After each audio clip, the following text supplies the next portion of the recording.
Hey everybody, KC here.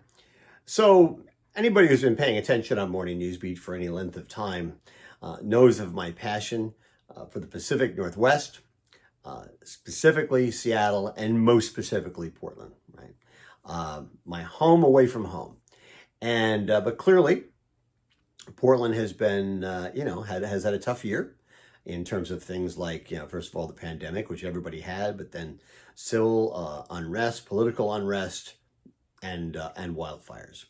So I wanted to check in with people I know there to find out A, how's the city doing? B, I was curious about the business climate right now, which one might expect to be kind of, not so great. And C, about the students at Portland State University, where I've been an adjunct faculty member for a number of years. So I caught up with Dr. Tom Gillpatrick, my boss, who I've at Portland State, who I have team taught with the last 8 summers before this year when everything kind of went to hell, and with Craig Ostbo. And Craig is a strategic branding and marketing expert. He's been doing it for years. He's had clients and developed brands for companies like Bob's Red Mill and Kettle Chips. He's also another adjunct faculty member at Portland State University and is actually team teaching a class with Tom this semester. So I engaged them both on Zoom to ask them some questions, and I'll be honest, some of the answers were a little bit unexpected. So enjoy.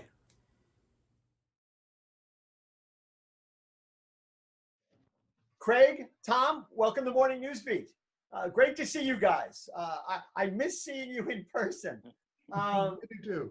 So listen, Portland has had a tough year so far, right? I mean, you had a pandemic like everybody else, but then on top of that, there were this enormous amount of social unrest, political unrest, and then wildfires that were kind of darkened the skies. So, give me a status report. What is Portland like right now? So, I was downtown Portland last night about 11:30. So I had just happened to drive past the epicenter of the protest. And what I have seen, and I'm certainly not out there every night. It's not me, but uh, there was probably 150 people that are they protesters, are they homeless? So the nature has shifted, and yeah, so that's it's not what it was in July with some sort of mass protest. What you see largely at the moment is a hardcore group of individuals that view themselves more as revolutionary, or there's a need for a revolution. So, but the effect in downtown Portland is significant, and I don't know. Part of that is pandemic, as we've talked about. Restaurants, of my favorite restaurants, are closed. There's lots of boarded up buildings. I should note, not one building in Portland has burnt. So the idea that Portland is burning down is not accurate. But yeah, I mean, the economic devastation of being downtown, and I live very closely to downtown. So when there were protests, I could hear them from my home. Yeah, And we should point out to Morning Newsbeat readers that Portland State University's campus is only about 4 blocks from where all this was happening. I mean, Portland is a good-sized city. Mm-hmm. It could be in a lot of Portland and have no sense of what was going on. But the campus is right there. But of course, there hasn't been a class on campus, right, since March. Yeah, so 29,000 students campus in the downtown center of Portland. There may be a very few, less than 1% classes, labs or something that are going on with some COVID protections, but basically no. And I have not been in my office since around the 4th of July. So it's really a strange world because I'm the kind of guy that goes to his office every day. So right. Different world. What's your? Yeah, I would agree with Tom. I'd say one really interesting aspect of this is Tom just said, what you're hearing about Portland burning down is not true. if you will, the protests themselves are confined to a very small area. Now, those of us who love downtown Portland and always brag about downtown Portland being a beautiful, walkable city, it still is in many ways, but you go into certain areas of it and you really feel the devastation. You can sense it, you feel it, you see it. You cannot believe it looks like that. So there is a very real aspect to this. Another interesting part of that, maybe it's just the way I look at the world, how often can you be in the epicenter of something that seems to be resonant across an entire country? And so if you're in Portland, you truly feel you're in the epicenter of a change, a cultural change, something that people have been fighting for a long, long, long time, and finally they're gaining a voice. And you really feel that you're in this epicenter of that voice. Do you feel safe? Of course you feel safe. It's confined to a very small area. Neither Tom nor I have walked through the middle of one of the protests going on, taking our life into our hands in that few block area. And yet, if you're anywhere else in Portland, which we've already said is a very large city, I mean, really 2.8 million in our DMA, our dominant marketing area, but Portland itself, what, Tom, 800,000 in just Portland city limits. So it's very easy, if you will, not to feel it, or excuse me, see it with your eyes, but it's hard not to feel it. And I also sit on the board of a bank. And it just so happens right before all this started, we opened our first branch right in the heart of downtown Portland. We often talk about, was this the right time to do this in downtown Portland? Let me say this, there's a lot of business happening in Portland. We are doing business. Business is going on regardless of what you hear, as business always has gone on. I just think that you're going to hear it depending upon how your news forecast, how you receive your news, or where you get your news, or what side of the news you listen to. You're going to see it very differently than those of us who are here in the epicenter of it all. Yeah, I do think, and I want to ask you about the kind of broad business climate there, but I think you make a really interesting point about being at the epicenter of change. If you're under a certain age and you don't remember the late 60s and the 70s, then this is all new in some ways. I mean, to me, it strikes me as being in some ways reminiscent of the late 60s and the 70s. And I've always sort of said, somewhat glibly, but I think there's an element of truth, that the world is divided into two sets of people: the people who see the late 60s and the 70s as a bad thing, and people who see the late 60s and the 70s as a good thing, on balance. Not to say that everything was good or everything was bad. I'm one of those people who thinks the world's a better place for the late 60s and the 70s, and I hope I feel that way when we come out the other end of whatever this is. You know, that's an interesting. It's an interesting analogy, because in the late 60s, early 70s, Portland State, in the center of Portland, was the center of the anti-war protests. So if you remember Bill Walton, so Bill Walton, who was a trailblazer at the time, and you know, thousands of people were in the middle of campus with barricades and tear gas and police. So there really is sort of a circle connection to the past here. Let's go back. You know, my son, I would just say real quickly, my son, who is 30, just turned 30, said to me, we're in Gold Beach now. We're in Southern Oregon because I was down there to play a gig. I'm also a musician, and my son came to join us because the air quality. Yes, you can tell I'm a musician. My son came down because the air quality was so horrible in Portland with all the recent smoke, and you would be correct in saying it was terrible. We had the worst actual air quality in the world. They're down there, and the anxiety of all this and smoke and whatever, and of course we're in a much cleaner on the coast environment.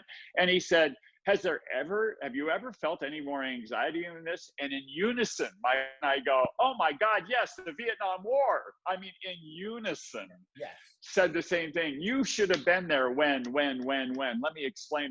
My son goes, God, I'm sorry I asked. So Tom is right. Yes, we live in circular time.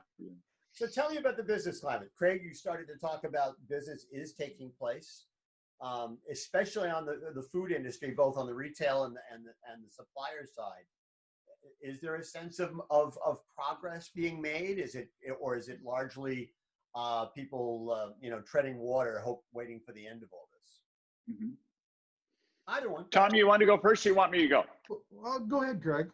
Okay, so remember now that differently, I deal with a lot of clients, meaning people who are actually creating brands, creating new product. Those products need to be branded, if you will. There needs to be identities created, et cetera. So in dealing in that aspect of the world separately from the bank, where I sit on the board, I'd say there's as much business going on there that I experienced before COVID as I am right now. A lot of experience, a lot of business is happening there because there seems to be a lot, if you really stop and look at what COVID has done, there's this health focus that people are starting to take. Have you tried to buy any weights online? By the way, I just went through shoulder surgery. I couldn't do this a few months ago.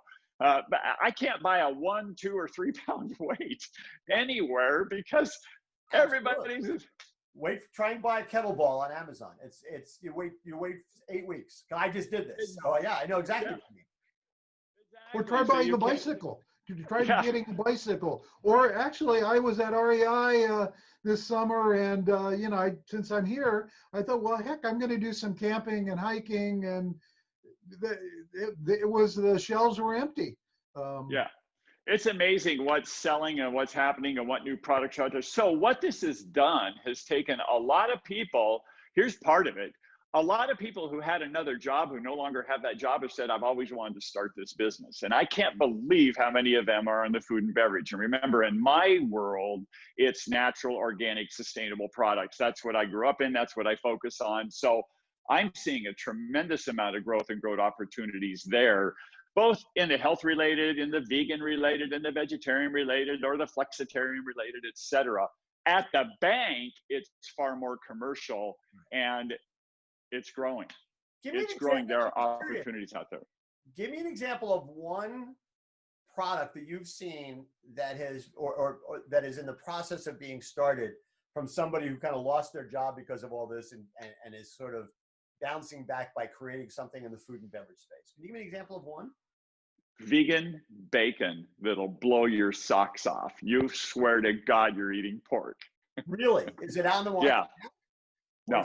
It will be very soon, and I can't say too much about it, but I'm going to tell you, my son's also a chef, so I took him with me. We not only tried the product, took the product with us, sampled the product, but my son made a vegan bacon jam. I swear to God, you put that on an Impossible or Beyond, and you will not be, and there's no way possible you can think that this is not beef with real cheese with real bacon. I mean, it's shocking. Yeah, right. It's shocking. We're gonna have to cut. Well, when this comes on the market, we'll revisit this because we want to. That sounds like a perfect thing for Morning News Beat. That's just one. I've been contacted by people who are doing. I've got people contacting me right now. A call that I've got set up next week for a product. They're already built their own bakery, and now they see the opportunity. And it's all about all those treats and pastries we all love to eat. Only these are actually good for you. And I mean truly good for you, meaning go ahead and eat it. It's not just go ahead, a little indulgence. It's like, oh no, this is actually good for me. Yeah. Tom, you saying the same thing? Yeah, I would definitely say I continually get people that come to me with a new product idea that they're working on, a new treat of some kind. They have questions about packaging, labeling, ingredients, how to get it into a store. And yeah, I would say I see people, I don't know if they've lost their job, but they're working from home now. The time is different. They're looking around to add maybe a little bit of an entrepreneurial opportunity because they always wanted to do this. And they see that they can seize the day today where, life goes on and this is an opportunity. Wow. So tell me about the students. I'm jealous. I mean, even though you're not in the classroom, you're both teaching. Well, you are too now. Well, I am. That's true. I am helping out. But so tell me about the students, though. what's your sense of them? You're not seeing them in the classroom. Are you sensing different priorities, different concerns? Do they have some level of PTSD for everything they're going through? Let me start with that. I have a lot of empathy for students. This is a tough time to be a student. You know, as Craig said, we have in our class, we have a lot of seniors. We actually have people in our class who actually have all the credits to graduate, but why graduate when the job market is so tough today? So they're coming back to re-credential, and many of them are looking with fresh eyes at opportunity in food, beverage, and CPG, just because they see, you know, what's in the media, that what industry is growing today, you know, who's alive, and they recognize that, yeah, you're going to eat always, and you know, this is an industry where there is some innovation going on and people are looking at it differently. But students are having a hard time. Students, you know, I've done classes, you know, fully online and remote classes for the last 6 months. And I've asked students and they've told me they miss being in the classroom. They miss human interaction. They miss seeing their colleagues. They'll say they miss seeing their professors. And every single professor I know will say the same thing. I have a faculty meeting this afternoon on Zoom, of course. But yeah, it's a strange time. Students signing up for classes, they really delayed signing up. Usually for the fall, students sign up in the spring. We saw a lot of late enrollments at Portland State. Our enrollments overall are down at the university roughly 1%, or at least the School of Business, 1% for the fall. So a little bit off, but you know, it could be. I think other schools have some bigger challenges. It could also be financial, right? If you're not working, you can't pay your tuition. So even though Portland is a state university, that does matter. And that is really important for Portland State students because we're an urban campus. Is what's maybe unique about us in one significant way is that 80% of our undergraduate students work while they're in school. And what Craig and I listened to students on Wednesday night, a number of them have lost their jobs. They've lost their employment.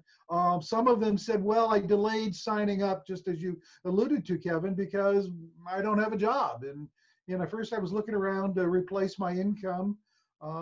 People have, you know, moved back home.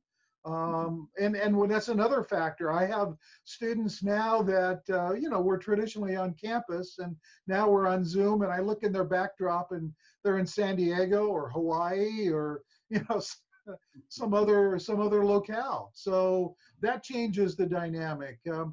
I personally don't think we're ever going back. I mean, not going. You know, the world has changed. The world is different, and I see education is going to be more of a hybrid experience in the future. I would agree with that. I think you're exactly right, and I think honestly, I think that's a benefit for the students, this hybrid nature. We'll all talk about, all three of us on this call have taught this very class, consumer packaged goods strategic marketing. And we know the challenges we've had. We have many, many offers of industry leaders who want to join our class, but then they got to find a time on a Tuesday night that works in their schedule at 5:30 to be. You don't have to do that anymore. We're not getting a no. We can ask anyone to be in our class and come talk to our students, and they'll all say yes, because it's a Zoom call at their convenient time of Monday morning at 10 a.m. Eastern time, and we get on Zoom and do it, and then we show it in the class. So the students are getting exposed to a lot more talent that's in this marketplace and exposing them to this. The thing I'd say about them is, when I think back to the last big thing we all incurred, the Great Recession, these students were 6, 7 years old. They really don't have the perspective that we have. And yet I'm shocked at their resiliency. I am truly shocked at their resiliency. They seem to be taking this of, well, now what do I really want to do? And we ask them, what are you going to do with this? What do you want to do when you graduate? And I'm surprised with well, I've always wanted to, and so I think I'm going to go on this path, meaning they've thought about it. This has been in the back of their mind. And I think we'll see some students move in a direction they otherwise might not move in because of the COVID experience. do you think, as somebody who's spent the vast majority of your life in the private sector, that these people are as, these young people are as, for lack of a better term, as hireable? Do you look at them and say they're going to come to the workforce with the same kinds of skills, the same connections, the same sort of attitude that they were 3 years ago, 4 years ago? You know, there was a time, I think, again, if I speak to the three of us on the call here, meaning our age demographic, we all were taught the same form of what I was taught. If they pay you $1 an hour, you give them $1.10. That's what I was taught, and that's what created success for us. We always gave more than we were paid because we didn't go in expecting anything or feeling that we deserved something. I do believe this is a group of students right now that are experiencing such massive change. They are wanting to, welcome to, bust their buns to get into any job that embraces passion and willingness over ability that just hasn't been taught yet. So I think if they are as resilient as I think they are, and what they're learning and experiencing sends them out the other end, willing to just bust their buns to get a job. Yeah, I think in general, this will help them in the long run because as an employer of over 200 people over the 25 years with an agency or whatever, I can tell you this attitude that I'm seeing is vastly different if I go back a few generations as to how they entered the marketplace and what their expectations were. Well, I hope you're right. I think I've always talked about the idea that companies and people need to be both relevant and resonant, but I think you're right. If we need to add another R to that, which is resilient. And they can figure those things out, how to be relevant to their company, how to help the companies create resonant offerings, and then be resilient enough to figure out how to pivot when they need to pivot. They'll have good careers, but I don't think there's a lot of room for error in the sense that you can't ever be complacent. I think, yes, I would say, hey, when does COVID-20 happen? And COVID-21, meaning the experience. In other words, this is a group of individuals that are going to experience more and more and more and more. And the sooner they learn how to deal with that and pivot and have their, what we would call a plan B, now we call pivot. Well, it's interesting. Bruce Springsteen gave a speech recently, I think it's to Boston College, where he talked about the students being part of the coronial generation. Oh, yeah. And I was talking to my friend Jim Donald, co-chairman of Albertsons, about it. And he thought, that's a great term. But he made an observation. He goes, you know something? We're all part of the coronial generation, which I thought was really good. Listen, guys, I miss Portland. I miss Portland State, and I miss you. So, and we miss you. Yeah, so hopefully I get a chance to get on a plane one of these years and come out and get back in the saddle. So listen, thanks for doing this. I appreciate it. Thank you, Kevin. Great to see you.